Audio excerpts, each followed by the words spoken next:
Nicole, welcome to CFO at Home. Thanks for your time today. Happy to be here.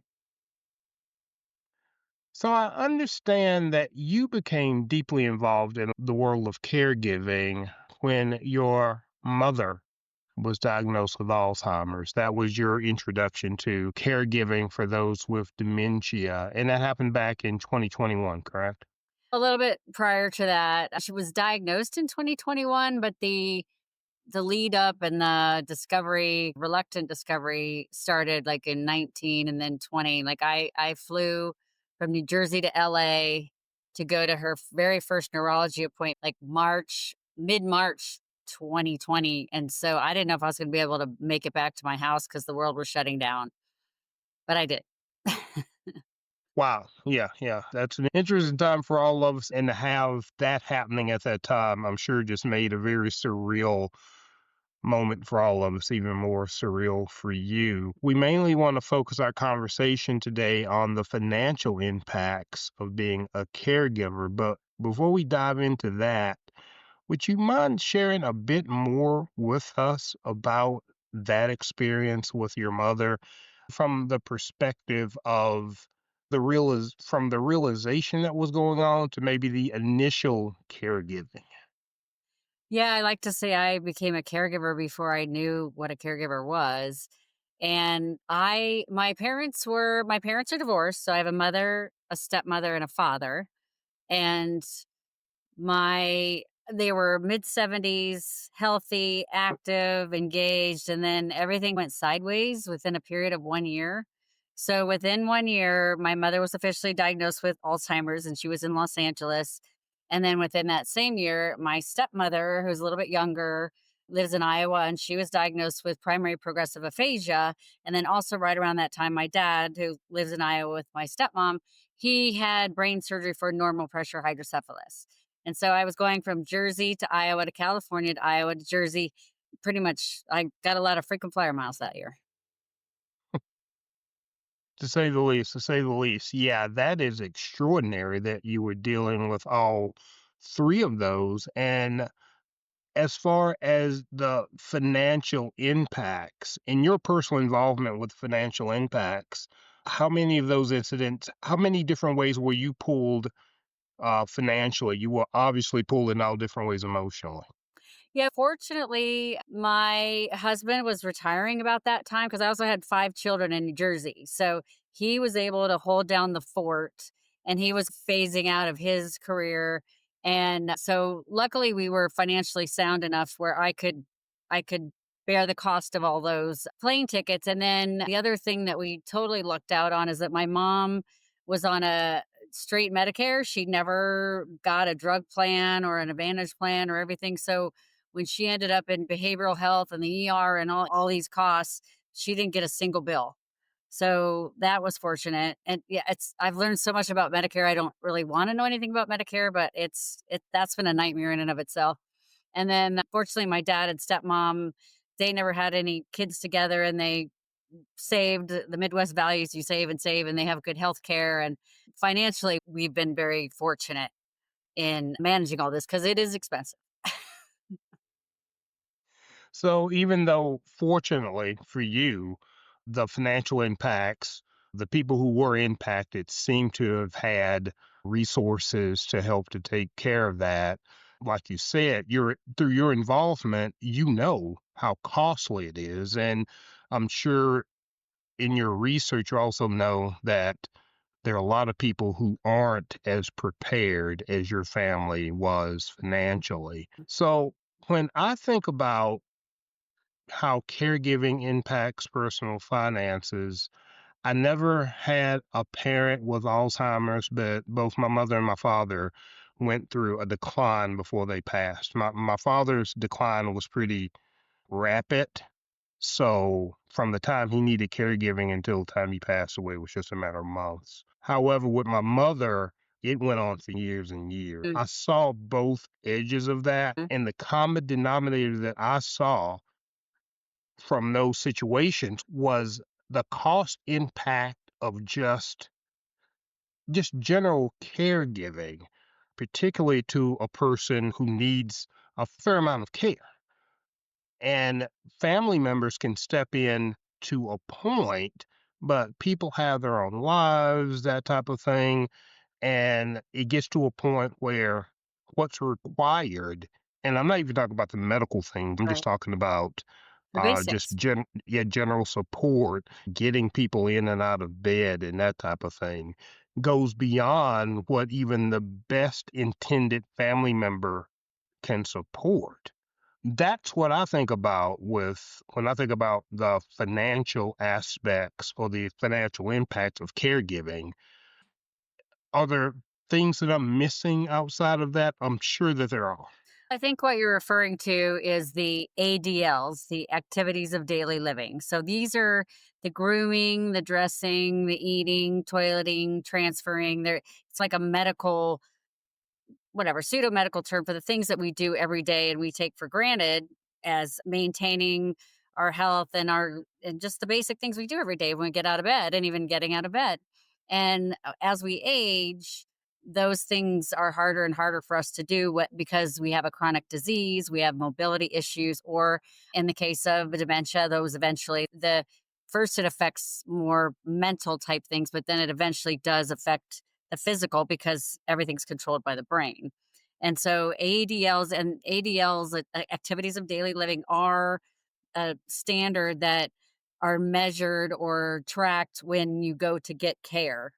Say, how many ADLs can they do on their own? How many need prompting? How many do they need to do for them? So that's a metric or a marker on how they assign care.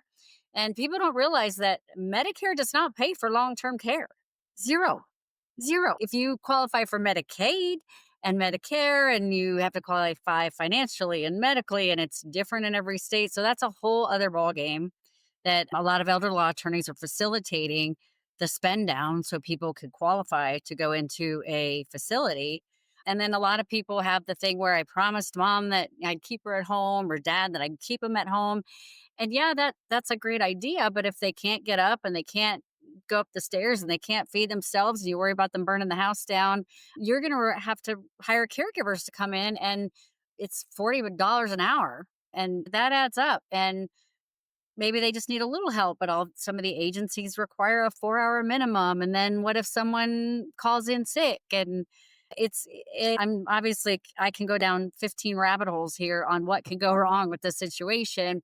And so, what I'm starting to partner with financial advisors, because yes, you need to plan for retirement or plan for your children's college education, but you need to plan for care, the cost of care. 75% of us are going to need care. 75%. And then so for the dementia, my mom is perfectly healthy physically, and she could live another 10 years, and her memory care facility is $10,000 a month. $10,000 a month. That's what we pay for memory care. It's a nice memory care, but that's just, and the funny thing is, so she lived in Los Angeles and she couldn't afford to stay in her home with the taxes and her social security and everything. She couldn't afford to stay in her home. But luckily we got a pandemic bump, and she had bought in a great street that appreciated, and she sold her house for a lot of money in LA. And so that's what pays for her care. Okay. And I wrote down a couple of the numbers that really stuck in my head from all of that. One was, and I believe I heard you say that just ADL level care, we're not talking specialized medical care or anything, just help with your ADLs to have someone come in, that's running at about $40 an hour right now. It Is varies that across the country, right? But right? it has Right. gone up. But I think the $40 is the average that I Okay. use, but really it just depends on where you are. Okay.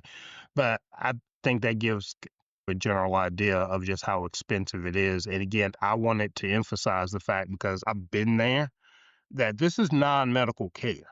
So if you need medical care on top of that, then there's even more costs associated with it. Because when we went through this back in the day, I believe that one, it was still expensive, but not that expensive.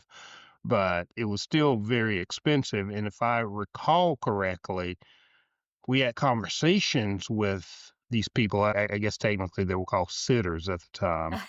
Yeah. That, yeah. I was not crazy about Well, about there's that all name, but kinds of that's what there's they all call kinds of them. Yeah, acronyms and names and terms. yeah, Yeah, you go yeah, crazy figuring it out. Yeah. yeah. But it was we had all these discussions about what they would do and wouldn't do. Mm. Discussions about we don't prepare meals.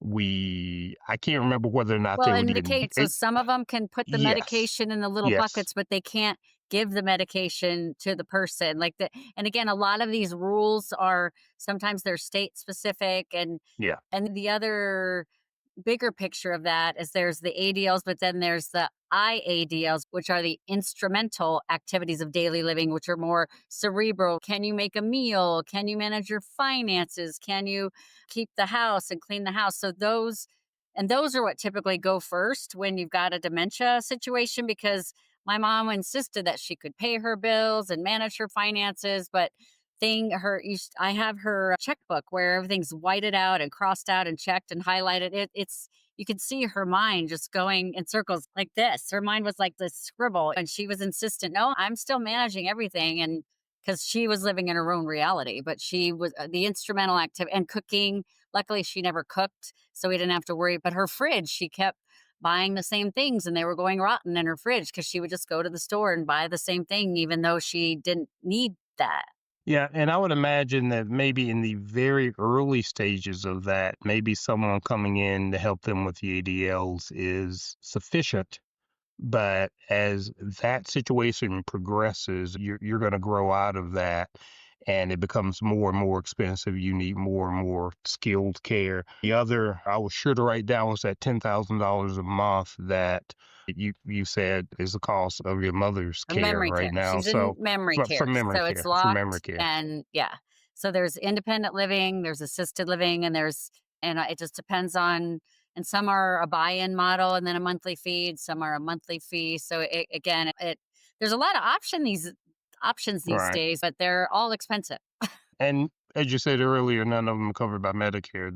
Those are the two common denominators there. So memory care is for those obviously who are mentally diminished, but maybe physically they're Oh, okay. yeah. And then as you get to the point where you're no longer physically capable, I would assume that's when the nursing home No, care comes typically, in. from what my observation, a lot of 'em a lot of places, there's the ones I've been exposed to, you're basically aging in place. There's people that either they fall and then they go downhill quickly, or they have an incident, or they just start to decline, but they have the the caregivers where we are capable of just keeping everyone's able to age in place from memory care or in memory care and then until they pass, pretty much. Okay. Okay. And every place has a little bit different. There are hospice facilities where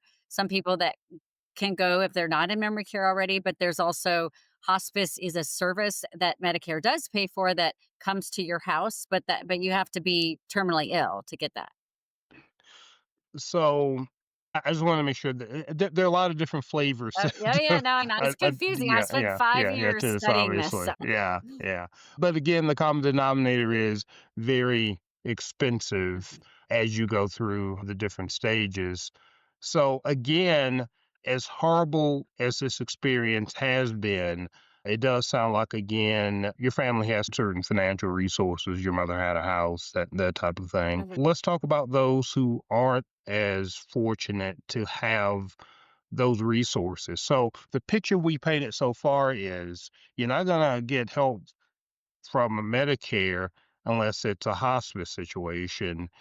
And if you're not fortunate enough to either have a retirement plan or a home or something that you can use to fund this care, what other options are there? I said Medicaid, right? So every state has Medicaid, and you have to qualify for that both medically and financially usually, and that's where you have to talk to an elder law attorney. But where I mostly send people is they're called the Area Agencies on Aging, and it's a government run resource group. They call them AAAs, and and each county has one, and some are better than others, but they are a resource for anyone. They usually have kind of dementia classes.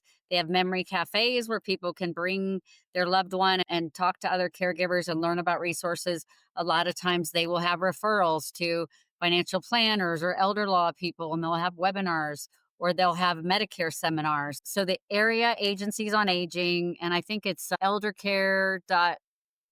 I can't remember the exact website, but if you Google area agency on aging and I can send you the link actually later, but that's where I usually send people because that is your kind of one-stop shop to figure out everything about how to manage your aging loved one where you are. So maybe they can point you to an adult daycare center. So there, but that's where I would start. That's where I tell everybody to start. Okay. And as far as what Medicaid would provide, it, Medicaid, yes, correct. And again, I'm going from my personal experience, and Mhm. you helped me clean this up. When we went through that experience, it seemed like there were Medicaid facilities Yeah, and that, again, it's state specific. So yeah, yeah, sometimes yeah. so Arizona has its own kind of separate system. And then Hmm. other states will have they're required by law to reserve 10% of their beds for Medicaid eligible Okay. residents. So again, Oh, I stay in my lane. Like I don't talk about legal or if I know right, enough to be right. dangerous. But that's what I'm saying. And what I'd like to emphasize is all of these programs are state specific because every state obviously gets money from the federal government, but then how it's managed and distributed, and the laws around all of this is very state specific. So Right, that's why you need a right. local person. So, given the fact that it is state specific and there's so many situations out there, I would imagine, regardless of the state you live in or the situation that you're in, it seems to me that makes due diligence on your part very important because, like you said, every situation is different, but I'll make a sweeping generalization.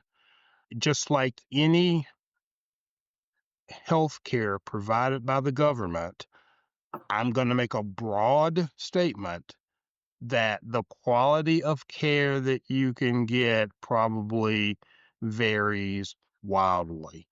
And Oh, yeah. I don't know, maybe in Arizona, you get great options under Medicaid, and maybe somewhere else, not so much. It's a state by state thing, but I think that makes due diligence very important to really understand your situation. And just for the sake of conversation, let's say that an individual does that due diligence and not comfortable with the options that they find provided through Medicaid. Are there any other resources? Not really, no. There is so Medicare or Centers for Medicaid and Medicare Services, CMS, which is the basically the agency that oversees everything Medicare and Medicaid. Last summer of 2024, they launched the guide model, which is it's a new template and beta product for helping families navigate dementia because they understand dementia is expensive and it's not covered. And so it is a program through certain medical and caregiver facilities that offer a navigator. Would be like either a nurse or social worker or someone who can help you navigate this vast terrain of what do I do? Like I start my book, what do I do? Where do I go? Who do I ask? Where do I turn? Because that's what I had to figure out. I Dementia was not on my radar at all. And I had to start figuring all of this out and hiring elder law attorneys.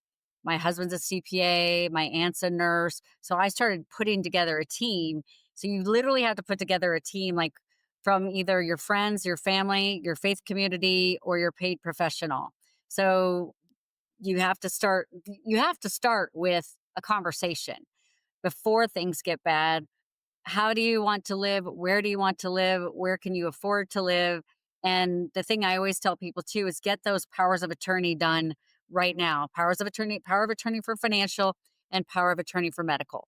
Because you need to have those things in place. And then The caveat to that is the bank might not accept the power of attorney for financial, and if you do have other financial assets, the beneficiary listed on those assets takes precedence over the power of attorney. So again, it's like you can get into the weeds really fast with the medical, financial, and the legal. So that's why in my book I lay it all out in how to find this person and that person and the resources. And then I intersperse it with our crazy story of my mom and my dad. And it reads like a suspense novel. Every time I had to review it before for typos or just restructuring, I would just start bawling all over it. PTSD to the max. So it sounds like your book emphasizes putting that team together. And once you have that team together, it's not just you digging into the details of your particular situation, your particular state. You have the help of this team, which I imagine is why having the right people on that team is important. So you mentioned, I believe, maybe a lawyer.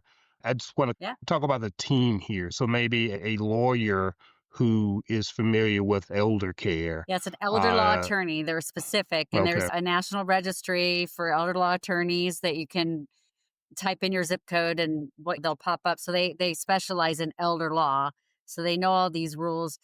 Because the other thing, if you're trying to qualify for Medicaid, you're going to want an elder law attorney because there's the 5 year look back where they look into your finances and they take a look back for 5 years. And if you've given away money to your kids or done certain things, then you're disqualified and you have to wait 5 years. But if you improve your house, the value of your house, or you take a trip, like there's certain rules that where you can spend your money on certain things, like to upgrade your house, but you can't spend it on, or you can't give it away. And again, this is state specific, but there's a general consensus with these things. But it's confusing, and that's why you have to plan for it. And then some facilities require you to do 2 or 3 years of private pay in a memory care or assisted living before you can qualify to move into one of those Medicaid beds. So anyway, an elder law attorney will help you navigate all that. And now there's new things on the horizon, like they call them life settlements, I think. So where you can take a life insurance policy and convert it, and then the reverse mortgages are another way to get funds where you structure a reverse mortgage on your house. And again, it depends on how much equity you have.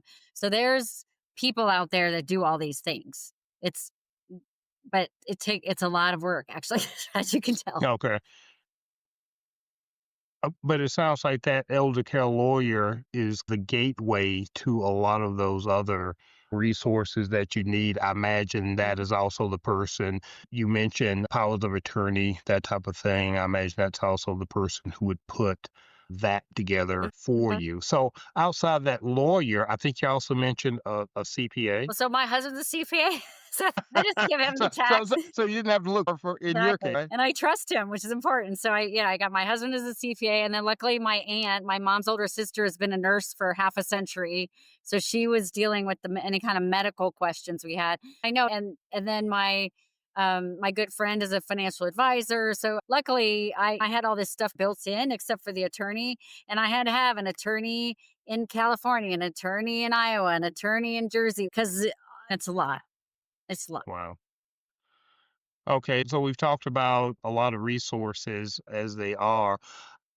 I want to ask you your opinion on long-term care insurance because it seemed like, I don't know, 15, 20 years ago, that was really put out there as the solution to the problem that we're talking about, or a solution outside of just having the resources available to you or relying on Medicaid. I don't hear as much about long-term care insurance now. And I was I had the impression that in order to make money off of insurance, you have to be able to figure out the model. And I shopped for it at one time, and it just seemed like the insurance companies were having a hard time figuring out the model and how to be profitable with it. In your research, has that come up anywhere? Is that something that you consider to be a resource that to be explored? Unfortunately, you by the time you pay attention and you need it, it's too expensive to get. I th- I there I sh- I was at I went to I keep going to these things. I went to an elder law attorney presentation a couple weeks ago, and I think I forget when he said what like the median age where you can get it. Maybe it was 70 where you could still get it, but it's expensive. He had a little model. But the unfortunate thing is, people that did buy long term care insurance, a lot of the companies have gone bankrupt. If you didn't buy from one of the big players, your policy's gone. And then I heard on another podcast today, this one was saying her couple she was working with, they finally agreed, okay, we need to use our long-term care policy. And so when they went to go execute it, they read the fine print and it only covered adult daycare. Didn't cover any other kind of care, memory care. Also, you've got to read the fine print. And so you've got the risk of a company not being there anymore. You've got and the other thing is, once you do make a claim, they fight you tooth and nail to process that claim. So even if you do have a policy, you're still going to have to gear yourself up for a fight. Because I've heard of other stories where the parent had long-term care policy and one guy had to literally quit his job because he was on the phone and fighting insurance full time to get his mother's stuff paid for because they had this policy. So maybe that was a little extreme, but insurance policy, all you have to do is watch The Incredibles. Remember that movie? He was like the insurance agent and the little ladies like so I mean, it's yeah, if you can find an agent you trust and look at what the policy is and whether it would cover your needs and what the premiums would be. Again, I'm not finding an insurance agent, so I don't know all the All ins and right. outs. But if you, again, it's coming down to someone you know and trust who knows their stuff, and you have to build a team. You need it all. You need the lawyer, you need the accountant, you need the investor, you need the insurance agent, and yes, not most of us don't have time to find and talk to those people all day long, but start now. Thing we do have in common is neither one of us are insurance agents. I can only speak from my personal experience in looking into it. And it just appeared to me that just seeing how available it was 20 years ago and how sparse it is right now, my employer used to offer long term care insurance as a benefit, and that went away. And that insurance company still exists, but they got out of the game altogether. So it just seemed to me that between the companies that went under and the companies that decided they didn't want to be in that business, it was a difficult business model for them.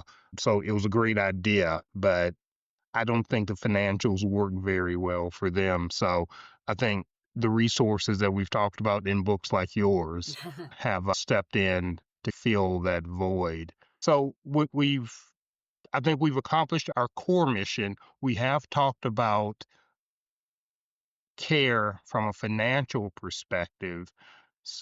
I want to go back and talk just a bit about the non-financial impacts. First of all, before I do that, is there anything else on the financial side, but before we shift gears, that you think is worth mentioning?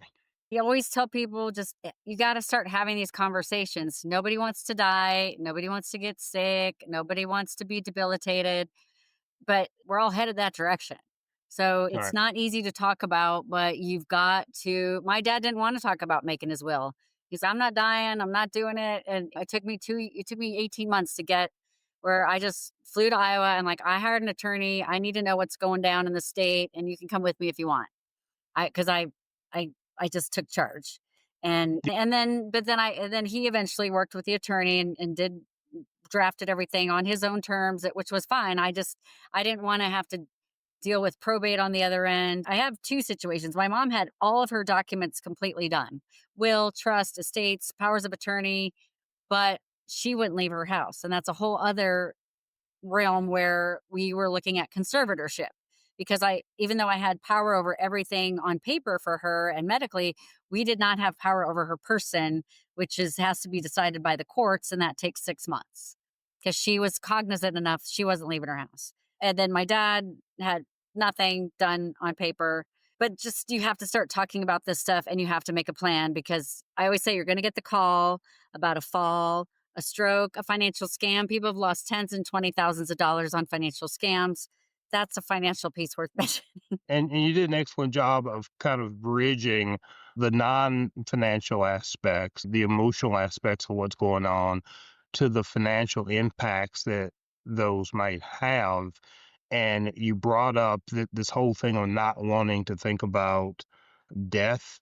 I did peruse your Instagram a little earlier in preparation for conversation, and I noticed that one of the pictures that I saw was taken at an event you were at, the Grief-tastic Book Fair. And that's what really started my mind thinking about the fact that in what you're dealing with, it's not only understanding the practical things that a person has to do to get prepared, but in order to engage in getting the practical things in place, there really has to be some grappling with this whole thing of your mortality in order to say, okay, this is going to happen. Certain things are going to happen, and on the road to certain things that are going to happen, as in all of us leaving this earth, none of us are getting out of this That's alive. what I always say. There, there may be some financial challenges along the way. Facing up to all of that and preparing for it, do you feel that your mother, before all this happened, had reconciled those types of things? And do you feel like that's making the situation that you're going through now a bit easier? She she was a nightmare because she was in denial, she was paranoid, she was accusatory because these are all typical things of dementia, and I didn't realize this because she's always been a very strong person, a very vocal person, a very willful. She ran a couple of companies, so it was I didn't realize that this her personality had morphed into this denial, which is common for dementia, but she said, I'm taking care of things. But then also, I was in Jersey, she was in LA, and I would get these frantic calls where she was threatening suicide. I'm going to drive my car off a cliff. I'm going to take a bottle of pills. So all these frantic, so there was a psychotic aspect to it. There was the paranoia, there was the fear. There was the disease, and I'm like, well, what am I going to do? Call 911? And so that was because we talk about this. She would be so mad if she knew the state she was in. She did not want this, but you let it go and then it's too late. And I'm not advocating for anybody. Everyone makes their own plan. So that picture you saw, there's an annual conference that happens in Los Angeles called endproject.org. And they're having all these conversations about the right to die movement and end of life and wishes and desires. So I explore all the aspects of this elder realm that I'm in. Having dived so deep into this, has it changed your personal view of your mortality?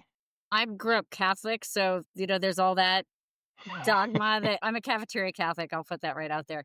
I'm still fairly young, but I'm definitely am not under the illusion that I'm gonna live forever, and we have again, my husband's a CPA, we have everything buttoned up, we have all of our documents, we have all of our discussions, we have all of our the other thing that I'm a hypocrite on is that you also should have financial documents and Medicare power of attorney medical power of attorney for any children over 18 because you as a parent you have no control over medical decisions or financial decisions once they hit 18 even if you're their parent and paying for everything. So I've been slowly trying to get my kids to do that, but they're in 4 different states. So I'm still because the elder law attorneys say you probably should do it at the state you're in, but we getting to do that where they are is going to be a challenge. So that do what I say, not Yeah, what I do. and here I am thinking I've got everything buttoned up. I have never thought about that, and I have two kids in their 20s. I think I have our next discussion for Thanksgiving. Thank you. That was the other thing, like, you don't wanna bring this stuff up at Thanksgiving, that's the problem. Maybe the kids, it's okay, but you don't wanna be at Yeah, Thanksgiving yeah, and be like, "So, mom, when you die, what should I do with all your right. body?" It's not gonna go over well. That's not the time to do it. Yeah, but with kids in their 20s, Yeah, so they think they're immortal anyway, so maybe those correct, conversations will be a little easier to have. correct. Nicole, I want to thank you for the conversation this evening. It is, like we've said, not an easy conversation for a lot of people to have, but the energy that you bring to this, and I have the advantage here for people who listen to this audio only of reading your facial expressions as we're talking. And even through not the greatest and not the most peppy conversation, the energy that I can see on your face and the passion for this really is a gift because you're embracing a conversation and embracing an area that so many people have such a hard time dealing with. And I can't help but to think that the energy you bring to this is going to help others be able to grapple with some very difficult situations. Thank you for that. We will put the links to your site, njsmithbooks.com, in the show notes of this episode. That is where our listeners can find out more about your book, Diagnosis Dementia, Your Guide to Elder Care Planning and Crisis Management. Also, put your LinkedIn and Instagram. Any other links or ways to get in touch with you that we need to mention before we let you go? I love LinkedIn, so just connect with me. I do love LinkedIn, but, yeah, and I'm Okay. good with I love email, so my email's on my website. I'm happy to share any kind of thoughts. I definitely just wanna help people because I'm in the thick of it, and I just continue to learn because it is I call it the Wild West of elder care because there's a lot going on. Yeah, yeah, there most certainly is. And again, thank you for the work that you're doing. Thanks for being on CFO at Home today. Thank you.